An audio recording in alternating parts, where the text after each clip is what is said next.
Hi guys, welcome back to Learn with RD channel. இன்னைக்கு டே 23 ரொம்ப இம்பார்ட்டண்டான ஒரு டாபிக் தான் வந்து பார்க்க போகிறோம். ஸோ வீடியோ வந்து ஸ்கிப் பண்ணாமல் பாருங்கள் அண்ட் தென் நம்மளோட சேனலுக்கு சப்ஸ்கிரைப் பண்ணிடுங்க. ஓகேவா? இப்போ வாங்க வீடியோக்குள்ளே போகலாம். எஸ், இன்னைக்கு பார்க்க போகிற டாபிக் பேர் என்ன அப்படின்னா ரெஸ்பான்சிவ் டிசைன். ரெஸ்பான்சிவ் டிசைன்னா என்ன அப்படின்னா, நான் இங்கே வந்து புரியுத மாதிரி தான் வந்து இன்றைக்கி டெக்ஸ்ட் வந்து கொடுத்துருக்கேன், இங்கிலீஷில் கொடுக்கல. ஸோ ஏன்னா இது இப்படி எக்ஸ்பிளைன் பண்ணால் நல்லாயிருக்கும் அண்ட் தென் நான் சொல்கிறதும் உங்களுக்கு புரியுது எப்பவும் போல தான் நான் வந்து சொல்ல போகிறேன்.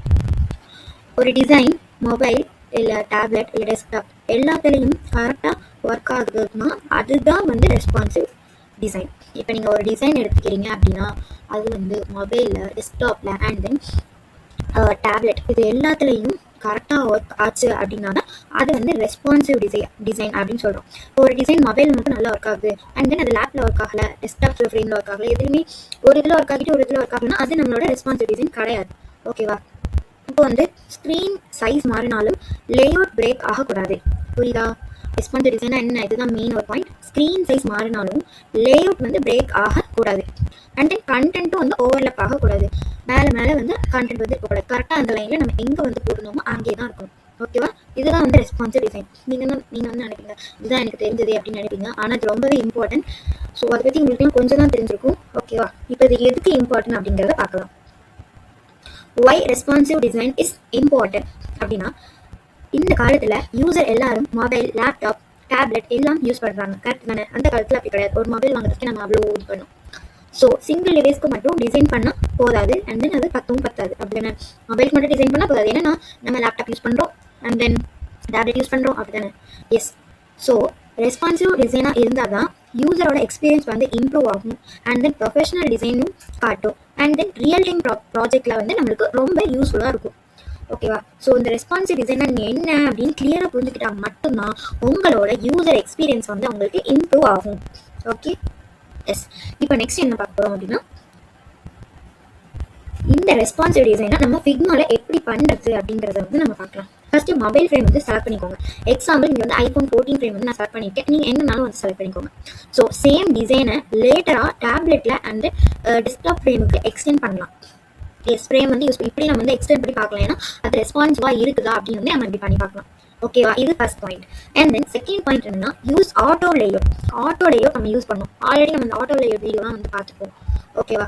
ஸோ அதோட லிங்க் நான் நெட் டிஸ்கிரிப்ஷனில் கொடுக்குறேன். ஓகே? ஆட்டோ லேஅவுட்னா என்ன? பட்டன், கார்ட்ஸ், ஃபார்ம்ஸ் எல்லாத்துக்குமே வந்து ஆட்டோ லேஅவுட் வந்து யூஸ் பண்ணால் அதுவே வந்து கரெக்டாக எங்கே அலைன் ஆகணுமோ அங்கே கரெக்டாக அது அலைன் ஆகிடும். ஓகேவா? ஸோ அதோட ஷார்ட்கட் வந்து ஷிஃப்ட் ஏ. எல்லா எலிமெண்ட்டையும் செலக்ட் பண்ணிட்டு ஷார்ட்கட் வந்து shift A and space padding இதெல்லாம் வந்து நம்ம வந்து செட் பண்ணிக்கலாம். ஓகேவா?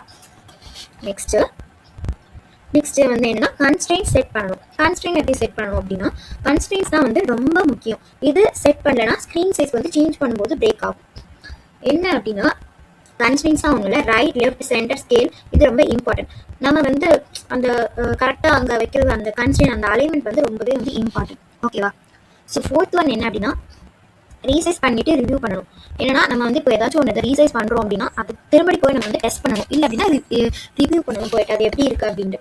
ஃப்ரேம் ரீசைஸ் பண்ணும்போது லேஅவுட் கரெக்டாக அட்ஜஸ்ட் ஆகுதான்னு வந்து செக் பண்ணணும். இப்போ நம்ம எந்த ஃப்ரேம்லேருந்து அந்த ஃப்ரேமுக்கு ட்ராக் பண்ணிட்டோம் ஓகே அவ்வளோதான் அப்படின்னு நினச்சக்கூடாது. எல்லா டெக்ஸ்ட்டும் கரெக்டாக இருக்கா, பட்டன் எல்லாம் கரெக்டாக இருக்கா, மூவ் ஆகுதா அப்படின்னு வந்து டெஸ்ட் பண்ணணும். ப்ரோட்டோடைப்லாம் வந்து நம்ம கொடுத்துட்டு. ஓகே?